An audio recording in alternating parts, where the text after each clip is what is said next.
Hey everyone, my name is Frank Fitzpatrick. I'm an educator and photographer in Maryland. And today we're going to take our bird bath that used to look like this and turn it into this.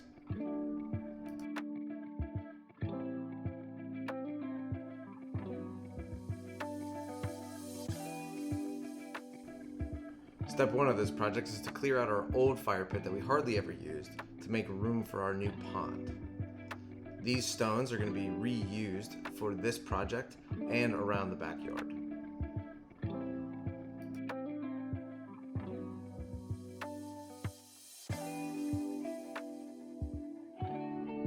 Before heading to our local Home Depot, I measured along the wall for where I wanted the pond to go. The stones we used for this project are the same ones that we used for our garden bed walls. This made it easy to get a good estimate for the number of stones we would need for this project. In the end, I was 15 stones short, so I had to poach some from a border in another part of the yard. The leftover stones from the fire pit replaced those border stones, so in the end, I had exactly what I needed. Now that I had my basic shape all set, I started to get the first layer level. The first layer is the most important and it has to be level. Again, since I was using the same stones as in the border wall, this was pretty easy to do. Since our backyard is pea gravel and pavers, I didn't have to use sand or other materials to make a base for the pond walls. Gravel is also easy to move around and pack down to create a solid level base for my stones. As you can see, once I got to the other side, it became clear that I needed to make one extra layer deeper than I had planned. This is why my estimate came up short. Once the first layer is set and level, the others go pretty quickly. These stones are trapezoids, which I prefer because they make it easier to create curves and the curves don't end up with huge gaps in them. It is important to make sure that you are overlapping by a half a stone to create a solid wall.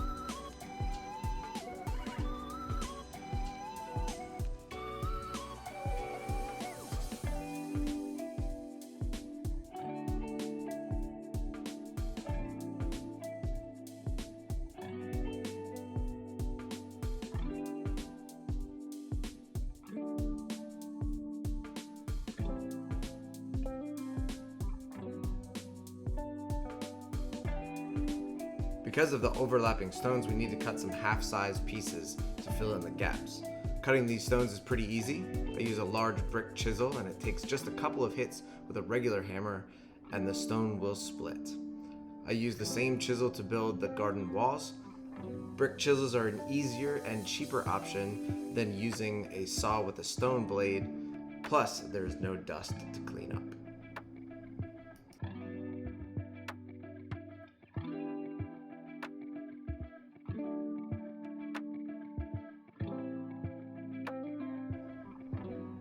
Now that my walls are complete, it's time to get the inside of the pond built. This is where this project is all new to me. I watch plenty of YouTube videos on building ponds, but it's completely different when it's actually time to get to work. We wanted our pond to have two different depths. We wanted a shallower area for birds, butterflies, and bees to be able to bathe and drink water.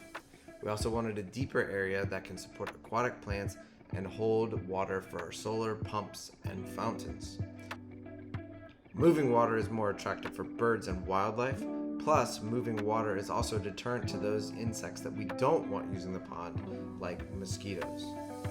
I used some of the stones from the old fire pit to build up our shallow end. I made sure to fill in the gaps in the stones with pea gravel. This is to prevent low spots once I install the pond liner.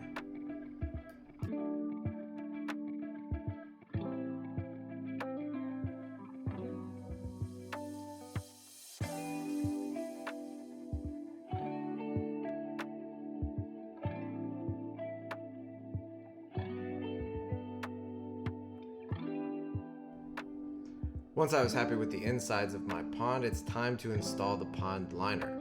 When you're choosing a pond liner, make sure you pick one that has plenty of extra. I thought I had bought a liner that was way too big. I was pretty surprised how much I ended up using in the end.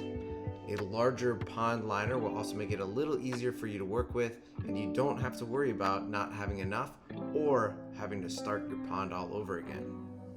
When I thought I had the basic shape of the pond liner set, I turned on the water to fill in part of the deep end.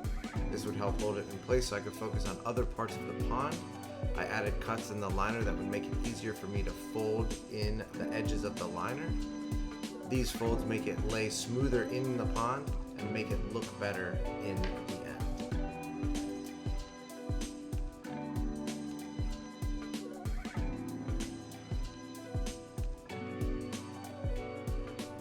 Now that I had a little water in the deep end, I could start to backfill pea gravel between the liner and the fire pit stones. The reason I'm doing this is to prevent the sharp edges of the fire pit stones from hitting my pond liner and causing a leak. This would also give it a smoother appearance from the top instead of a sharp drop off from the shallow end.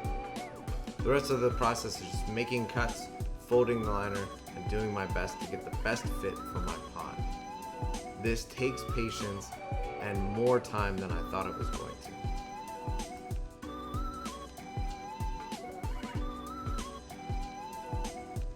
Once most of the folds were made and most of the extra pond liner had been cut away, I was able to place my top layer of stones.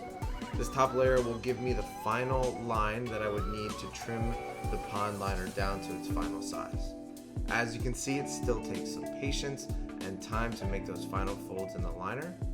My top layer of stones also hides the edge of the pond liner on 3 sides of my pond. We will take care of the final exposed end of the liner when we start to fill the pond with stones.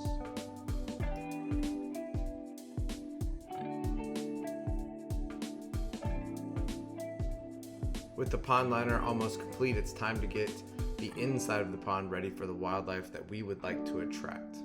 I used a couple of different sizes of gravel that matched the gravel that is already in our backyard. I also used a bag of play sand to give it a beach effect for the wildlife that would prefer a sand bottom instead of rocks. I did make a mistake when I dumped the first bag of stones into the pond. I should have washed the stones before adding them. I washed all the other stones from this point on, and it made a huge difference in water quality. I used the larger stones to build up a slope on the last exposed edge of liner. This long entrance will make it easier for insects and smaller birds to enjoy the benefits of the pond. It was extremely satisfying to see the water slowly fill up the shallow end.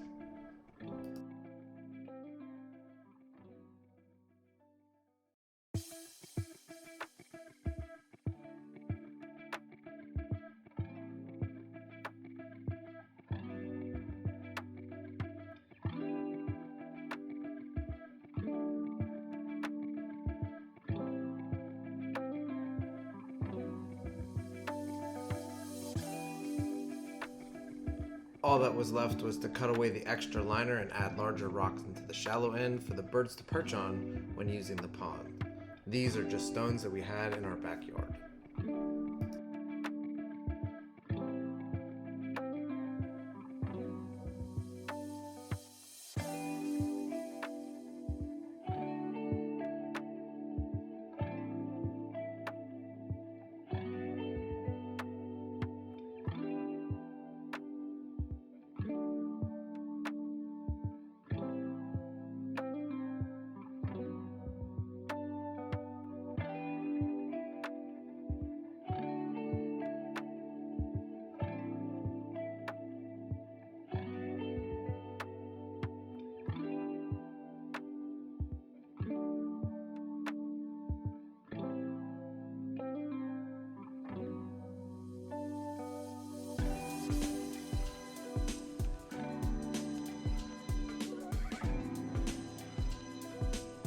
After a little bit of yard cleanup and the use of a fish tank net, the pond was complete. This project was a lot of fun. In total, it took about 3 hours of work, not including the planning, measuring, and the Home Depot run. And it didn't take long for our first visitor, a robin, to stop by for a quick drink. When the weather became warmer, We picked out some aquatic plants, our pollinator garden grew in, and before we knew it, the pond was a hugely popular and successful backyard project.